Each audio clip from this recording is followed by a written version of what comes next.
Laurent Chambertin, né le 29 septembre 1966, donc ça date, à Dijon. Je suis coach, exécutif coach dans l'entreprise et coach de performance dans le sport de haut niveau. J'accompagne les gens, j'accompagne les personnes, j'accompagne les équipes, j'accompagne les projets dans tout un tas de domaines.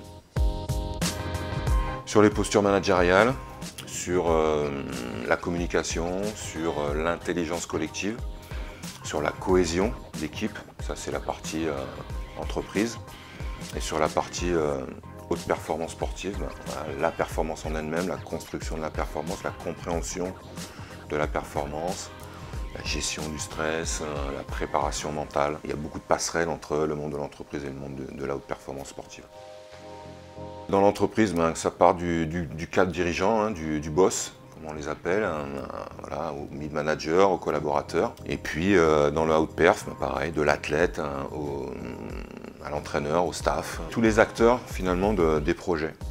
Je suis amené à collaborer avec eux. Mon besoin d'être utile, mon besoin aussi de transmettre, de faire émerger, d'aider, d'être en lien avec. Voilà, c'est ça qui m'a animé. J'ai mis du temps à pouvoir le construire parce que c'est une posture qui n'est pas évidente. Donc voilà, je me suis servi de mes expériences du sport de haut niveau puis de ma partie de management, parce que j'ai été manager, pour aujourd'hui incarner cette posture de coach. Beaucoup de réflexion individuelle, pareil, aller chercher aussi des feedbacks chez certains, chez ces ressources, une personne ressource. Et comment on devient coach? Il faut se former tout simplement, il faut apprendre à vraiment très bien se connaître, ses points forts, ses points d'amélioration et justement s'ouvrir à ces points d'amélioration pour ne pas être amené à subir des situations, pour vraiment apprendre à se déconnecter des contextes pour pas justement tomber dans l'interprétation et dans le jugement de ses propres expériences.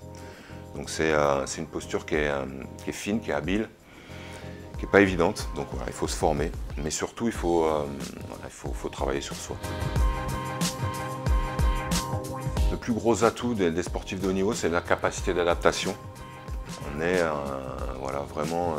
on a cette compétence, et puis c'est la persévérance, le goût de l'effort, le goût du dépassement de soi.